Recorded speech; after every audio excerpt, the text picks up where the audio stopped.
বাংলাদেশে বড় বড় মাদ্রাসার মুহাদ্দিস আমি যখন কামিল পরীক্ষা দিই তখন দেখলাম ক্লাসের ভিতরে কইতে তো শুননি টুপি তো বড়টা মারাও হতেন না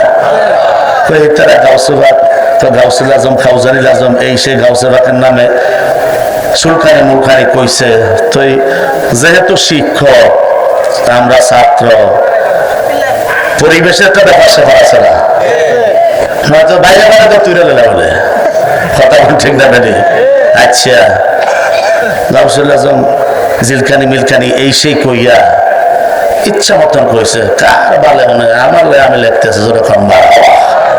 মন থেকে একটা বদ গেছে না কথা করা যায় না আপনি একটা ভালো কাম আমার জন্য করবেন দোয়া তুলে তো লাগতো না বাসি মন থেকে একটা দোয়া এমন চলে যায় খারাপ কাজ করছেন আমার সাথে খারাপ করছেন তো এম তো একটা মনে যখন কষ্ট হয়ে গেছে এম থেকে তো পাওয়ার জায়গা কথা বল ঠিক আল্লাহর জাতের কসম খায়া কই বন্ধু দ্বিতীয় আল্লাহর জাতের কসম রে বাবা এই দুইটা চোখে জাহিরি চোখ দিয়ে আমার দেখা পরের সপ্তাহে ডিউটি তার পড়ছে কিন্তু রে বন্ধু এমন গজব তার শরীরের ভিতরে আল্লাহ লাগাইছে কারণ গাউসে পাকের নাম নিয়া খাউজানি সুলকানি মুলকানি আমি মুজাহিদের সামনে ক্লাসে বলছি এবার দ্বিতীয় পরীক্ষায় আসার সাথে সাথে দেখতেছি চাদর দিয়া পুরানা শরীর ঢাকা রাখছে মুখটা একটু দেখা যায় শক্তি চেহারা সব ফুলে গেছে জোরে কি বলবেন না নাউজুবিল্লাহ আমার আল্লাহ কয় খবরদার হুঁশিয়ার যারা আমার বন্ধু হইছে তাদের সাথে বেয়াদবি করিস না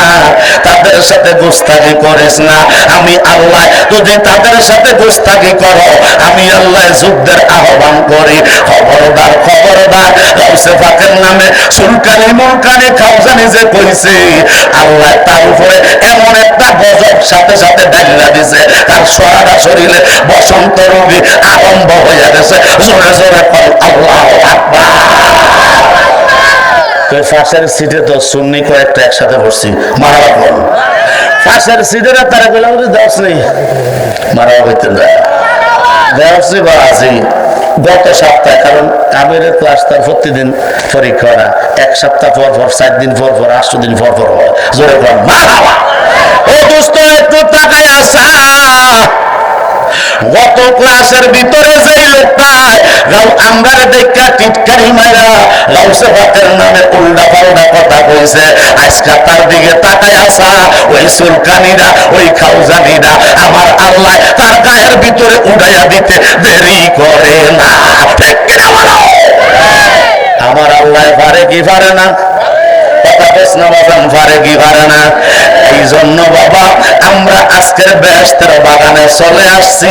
আমরা আল্লাহর ওলিদের শরণে বসবো আল্লাহর নবীর শরণে বসবো আল্লাহকে পাওয়ার জন্য বসবো যদি আল্লাহ নবীর মহব্বত নিয়ে বসতে পারি আল্লাহর কসম আজকের বসাটা আমাদের জন্য নাজাতের একটা জরিয়া হইয়া যাইবা ঠিক কিনা বলো বাবা।